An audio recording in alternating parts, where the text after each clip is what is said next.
If something is refurbished, does that mean it's truly awful? We're going to get into that this week on Fire Footwear.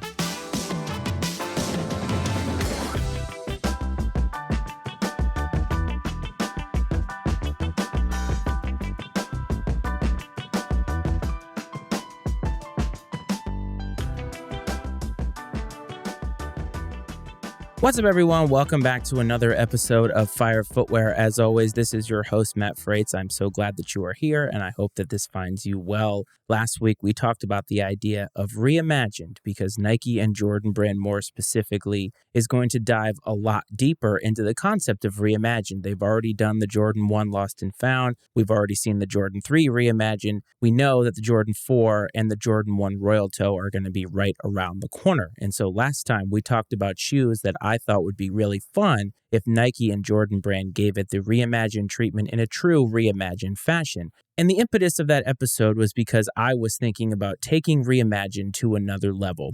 What would happen if they put more of a shine on it instead of just giving us recycled materials or just quote-unquote reimagined materials? What if they took a shoe that was very popular in sneaker lore and they actually basically redid the whole thing and gave us a more luxury and premium experience? And one of the things that I think is triggered whenever you hear that is people are married to the idea of the OG. And I think that for the most part, sneaker culture is married to a lot of different concepts that don't necessarily align with what we are complaining about. If you were to ask your average sneakerhead what the worst thing about sneaker culture is today, I guarantee you probably 8 out of every 10 people that you asked the question to would probably say that there aren't enough shoes to go around and that accessibility is one of the biggest problems in the culture.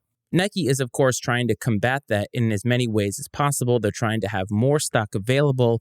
They're obviously saturating the market by giving us more shoes to choose from. But they have done something recently that has kind of caught the attention of sneaker culture and not necessarily in a positive way. I stumbled upon this the other day in some of my research for the episode. And what Nike has done over the last year or so, I would call it a year because I think that I saw the first inklings of this earlier this year, maybe even late last year. And I've seen some of it at the Nike outlets that I frequent. And Nike has come out with what they are calling their Refurbished series. Now we're going from reimagined to refurbished. Most of the time we think of a refurbished good as something in the electronic era. And I'm talking about a computer, a camera, a phone. We see this a lot. As a matter of fact, some of the lenses that I purchased for the camera that I'm recording on right now were refurbished because they were much cheaper than buying it brand new out of the box. I think for most people, the connotation of refurbished is a fairly decent one. And I think most people think of refurbished as it was returned, it maybe even was slightly damaged, and it was repaired. For an electronic item, I think that there is a more tangible element to something being refurbished because we can see something broken. An electronic good does not work anymore for one reason or another. It gets sent out, it gets shipped back, and it is fixed and functioning once again. We've all probably done this with some piece of technology in our home, and we may even be using a piece of technology that's refurbished right now. I think the concept of refurbished for sneakers means something a little bit different to people. One of the things I have noticed is the idea is very negative amongst most of the sneaker space because I believe the connotation as refurbished in the sneaker world means that it's second grade. It's B or even C grade. Refurbished is usually something that is returned and put back on the shelves for sale after some type of a QC mock-up. In sneakers, a lot of the shoes that are refurbished are most likely purchased and returned. Nike has a very excellent return policy. I'm sure they get a lot of shoes back because I know that a lot of people will buy something, have buyer's remorse, and send it back and get their full refund. So what do you think Nike does with all of these shoes? They have to do something with them. And up until now, I'm not really sure what they've done. But what they've decided to do going forward is to give us another chance at getting a shoe. It's just now considered a refurbished shoe, and they're giving it to us for a highly discounted price compared to retail price. There are limitations to this, of course, because not every size is going to be available. Not every popular colorway is going to be available. As a matter of fact, I just checked out the Refurbished website the other day, and most of them are general release shoes or even running shoes or basketball shoes. You're not going to see a lot of hype on that site, and I think that's kind of the intention. I don't believe that the idea was, well, we're going to refurbish a lot of Travis Scotts, or we're going to refurbish a lot of J Balvin's, and we're going to throw those up on the website and give people the opportunity to buy a shoe that they already missed out on. The Refurbished series actually does fix somewhat of a problem, and it fixes a problem for people who are not necessarily looking for the hype shoes. It fixes a problem or potentially alleviates a problem for somebody who is just looking for a specific shoe that they have wanted and just haven't been able to obtain. And maybe they're strapped for cash, and this is their way to get something that is basically brand new at a discounted price. And I think in that regard, Nike is doing a pretty decent job at trying to give us more accessibility. Now, as sneaker enthusiasts, most of us think of dead stock as sort of the king of the mountain as it relates to quality in sneaker culture. StockX, GOAT, eBay, most of these sites are selling dead stock shoes at very, very high prices because that's what the market is dictating. But the refurbished idea and the connotation that we in sneaker culture are giving it, I think, is a little bit misguided because selling used shoes is not a concept that is foreign in sneaker culture. As a matter of fact, you can go just about anywhere and search for used Jordans, used Dunks, whatever, and you're going to find a lot of hits. Some of them are going to be suspect. There are a lot of people that are trying to sell reps as retail, which you should never do because it is really scum of the earth behavior. Hard stop. You're never, ever going to convince me otherwise. But you're also going to find a lot of people who maybe had a shoe for one reason or another and are just not willing to keep it for a long time because maybe it just doesn't fit with their aesthetic anymore. Sometimes we buy a shoe and we wear it for a bit and we sort of outgrow it. I think that happens. Our rotation is always rotating, for lack of a better term. And if you're like me and you have enough of them that you can rotate through a lot of sneakers, sometimes a shoe just gets lost in the shuffle and you're not giving it the kind of love that I think you intended to when you first purchased it. That doesn't mean that it can't go to a good home. Many of us will go on the secondary market to try to sell used shoes. I've done it plenty of times, and a lot of people are willing to buy a used shoe as long as it's in workable condition. Most of the time, the shoes that I sell have only been worn 2, 3, maybe 4 times. They've been cleaned.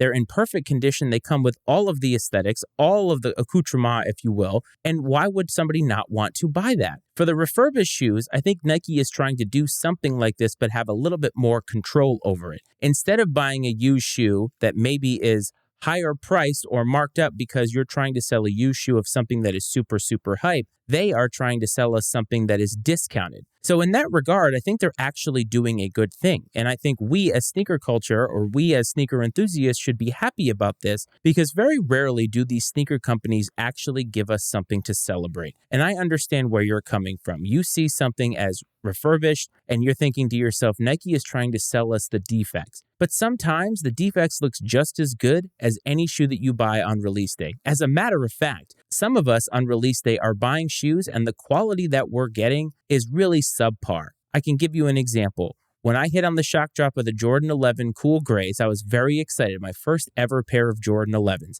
And when I got them in hand and I put a black light over them, the QC issues were awful. Now, I got these directly from the Sneakers app. So this is not coming from some secondary website that I don't know anything about. This is from Nike directly. And the quality, quite frankly, was pretty poor. I've seen better quality on replica shoes, which is really, really sad because the connotation of reps is that they are less quality than retail. That's not always the case. And so I was not willing to keep these shoes, so I didn't even try them on because I knew that I wanted to sell them to somebody else. And you know what? Somebody else bought them. And that's kind of the way that it goes.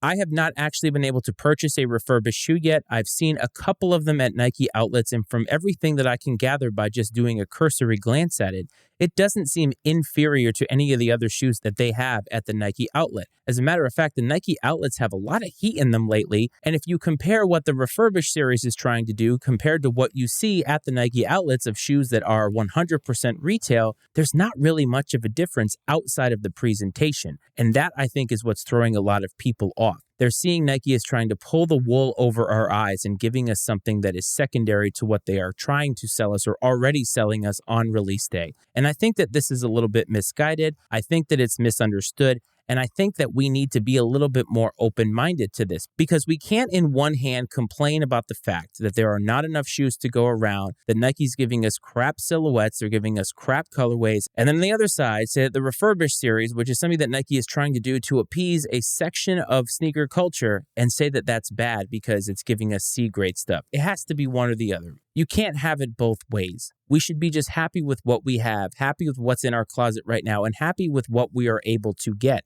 It's not always easy. The sneaker game is not meant to be rigged. It is not meant to be won handily. It's just part of the game. Many of the things that take place over the course of releases, bots, things like that, they're frustrating, but they're just part of the game. They're part of what comes with sneaker culture now. And we just kind of have to live with that. We have to live with the things that we don't like about sneaker culture because that's just the way that it is. But you have to applaud these companies for trying to do something outside the box that's giving us more opportunities to cop shoes. Before we get on to the rest of the episode, a word from our sponsor. But nothing in sneaker culture is perfect. The Reimagined series is not perfect. The Refurbished series is not perfect. Nothing is perfect. But I think what we should do is give Nike some credit for doing a good thing and thinking of the consumer first. I think in the end, the Refurbished series and what they're attempting to do is a good thing. And I think ultimately this maybe signals a turning point that perhaps these companies, Nike specifically in this case, are thinking about us first. Maybe they're turning a little bit over to the side of, hey, maybe we should look into what makes these sneaker people happy. There are a lot of people in sneaker culture that will never be happy. They just never will. It doesn't matter what happens. It doesn't matter how many shoes they cop. They'll never be happy. They could cop 26 shoes in a row on the sneakers app, and that one time they'll complain that there isn't enough. You're just never going to please everybody. But I think more attempts like this to do something that is giving us more opportunities to cop the shoes that we want is a good thing. And I think that we need to, in kind, just be a little bit more patient with these companies. Sure, there's something that's always going to frustrate us, but in the end, it's just shoes, fam. There's nothing that's that serious about what we're doing. So I applaud Nike for this. I think that you need to rethink a little bit about what you feel about this because I think people are being a little bit too negative about it. And now, let's get to the release of the week.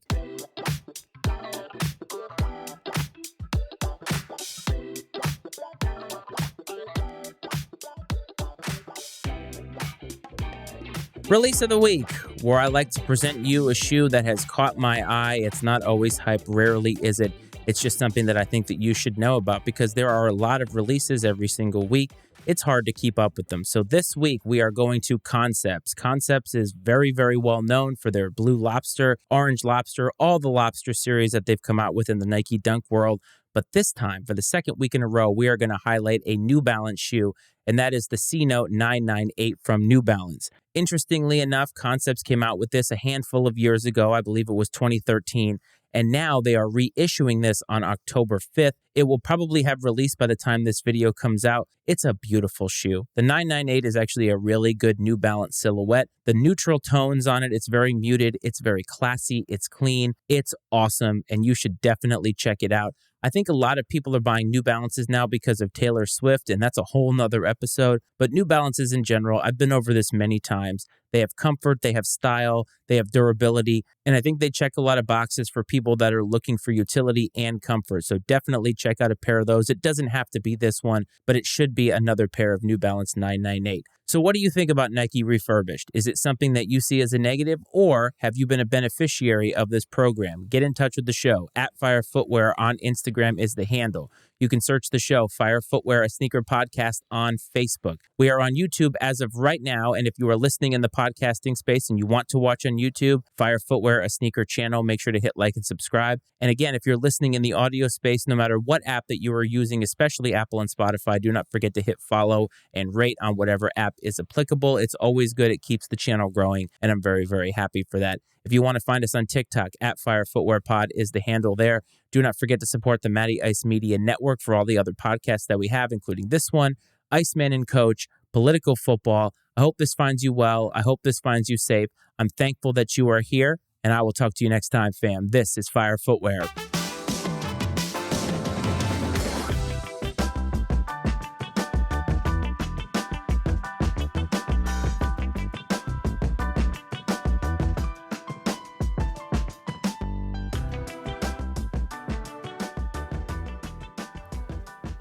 The opinions and viewpoints expressed on Fire Footwear are those of Matt Frates and his guests, and not necessarily those of the Matty Ice Media Network. Fire Footwear is exclusively owned by Matt Frates and is brought to you by the Matty Ice Media Network.